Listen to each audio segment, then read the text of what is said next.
We are surrounded by energy, wind energy. It's clean and truly renewable. All we have to do is harvest it. The trouble is, beautiful though this landscape is, sometimes the weather isn't all that obliging.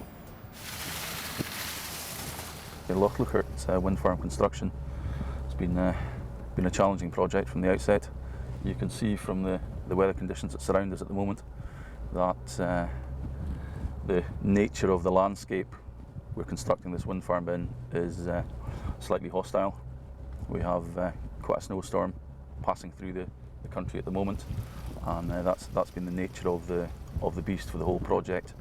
It's been high winds, lots of snow, occasional breaks in the weather, and during the breaks we've had to make as much progress as we can.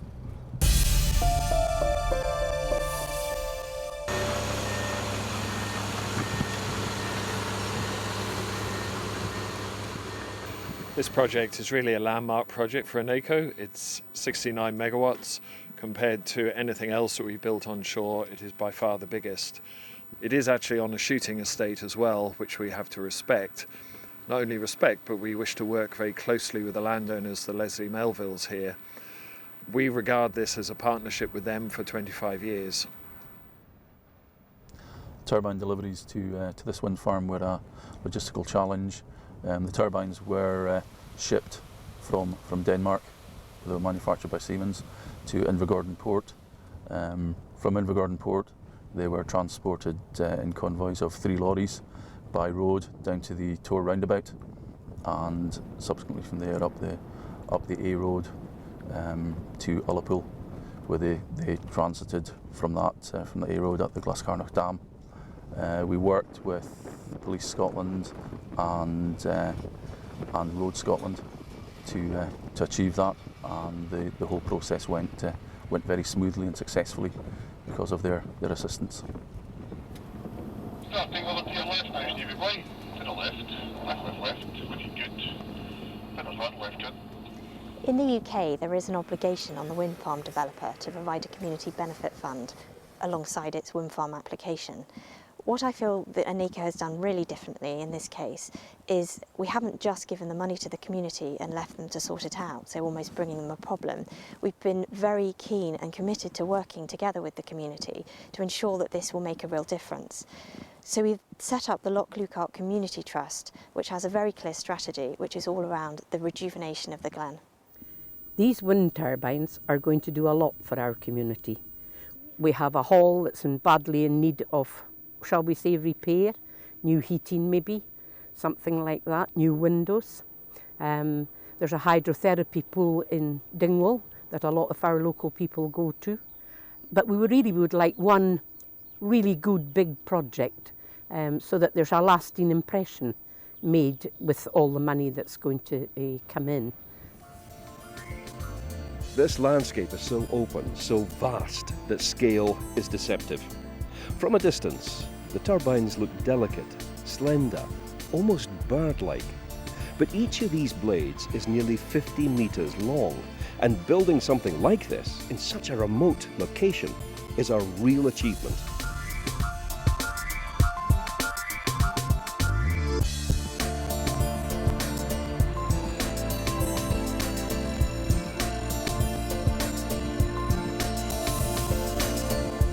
At Lochluichart, it's taken 2.5 years to build the roads and the turbine bases, to install all the cabling and deliver all the parts, to erect 23 turbines capable of producing a massive 69 megawatts of clean energy.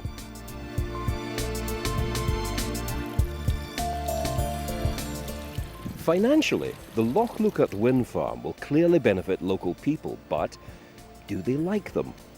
Love them. Absolutely adore them.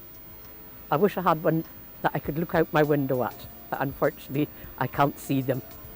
But I would love to.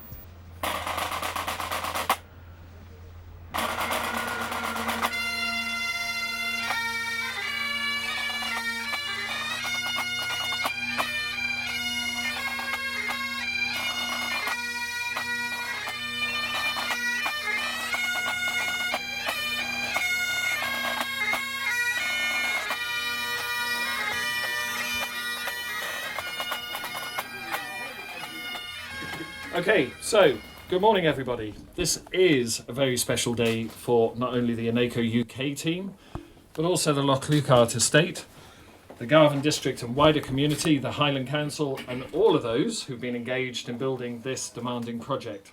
You have just done, collectively, the most enormous thing up there on the hills. You've got an epic piece of civil engineering that's just happened, and you know, what is there to celebrate about that? Well, there's a whole load to celebrate about that, because of course it's clean energy, and we need clean energy.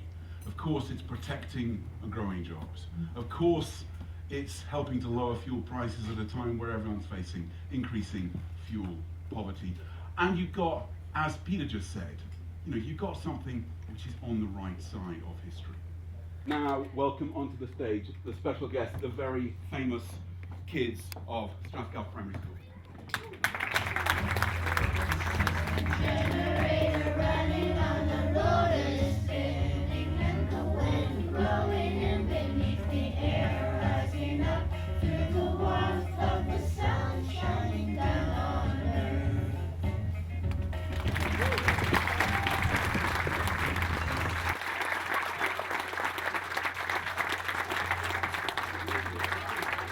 And that is it. This wind farm is now open.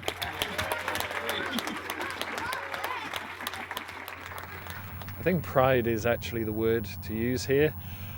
This project has had its challenges, although it's a beautiful day today. Some of the weather up here has been quite biblical. The snowstorms, I think this last winter we had the highest wind speed in the entire UK at this spot. So to build this project to time and to be able to open it today is immense pride, and to think about all of the component parts that have got us here. 5, 4, 3, 2, 1,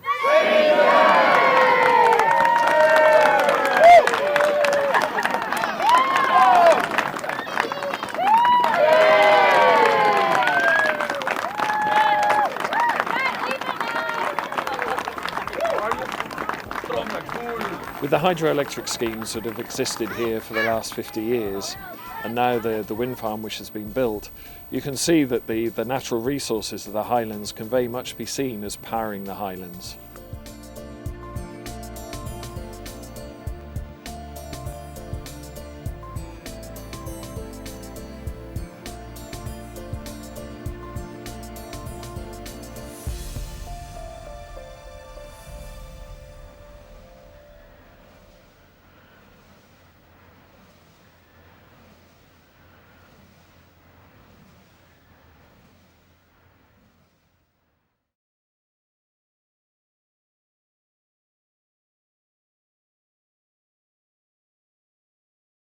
This landscape is already much altered by the energy industry, although it doesn't appear so.